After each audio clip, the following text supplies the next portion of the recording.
so we don't have to remember to call file.close at the end of every time we want to use a file. So far we've been opening and closing files explicitly, like this, saying file equals open of something, and then at the end file equals file.close.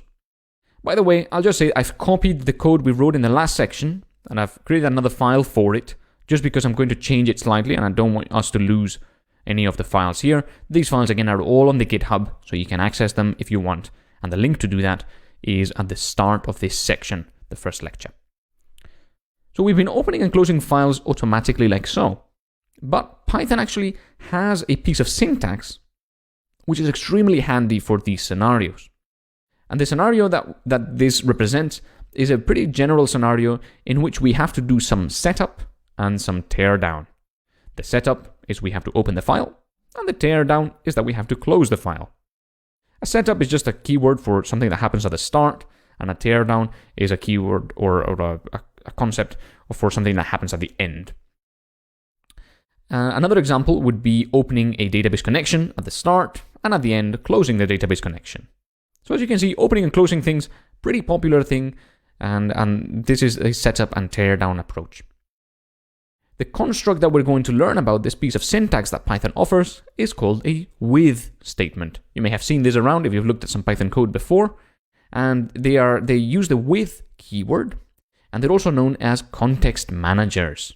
Context managers are reasonably advanced concepts, and we're going to look at them more in depth in the next section. We're going to be programming some context managers, but I just wanted to teach you how to use them so you start getting familiar with them, and in the next section everything's going to be much simpler. In addition, they simplify our code greatly and reduce the errors that we can cause by forgetting to close files. So instead of doing this here, we can say with open as file. Then we can do this, and we can do that.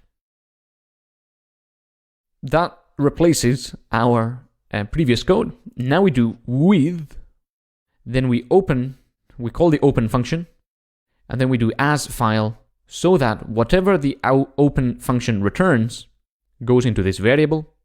Then we can use that variable. When we reach the end of this indented block, notice the colon at the end there. When we reach the end of the indented block, it automatically closes the file for us. This here is called a context manager, and it doesn't happen by magically. The open function has defined that it can be used with a context manager, so you cannot just do this with anything you want, but you have to define that you want to be able to use a context manager with your stuff. And if you do that, you can start using context managers like so. Again, in the next section, we're going to look at developing and programming our own context managers, but I wanted to show you this scenario in which you can use a context manager without even knowing how it's programmed to simplify your code and make it better.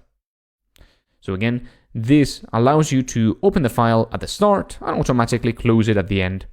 And the closing at the end happens because the open has said that when you reach the end of the block, the file shall close automatically. Okay, there's no magic going on here. The open function is defined to close the file at the end. Now, I'd encourage you to do the same for this file here. Replace it by a context manager, as that's going to give you a little bit more practice implementing this stuff. I hope you managed. Again, all you have to do is put the with at the start and then as the variable. The variable here, file, now gets created as the result of this open. Whatever's indented is going to be in the with, and at the end of the with, the file is going to close automatically, so we don't need file close either. Okay, notice how for JSON load S or dump S, you don't need to do any withs because there's no file to open or close. These things are just going straight into or straight out of strings, so there's nothing to open or close. So that's it, a quick introduction to context managers. And they're called context managers because they help you manage the context of your application in which you now have this file open. And they manage the context by keeping the file open during the context manager and not before it or after it. So that's why they're called context managers. We're going to learn more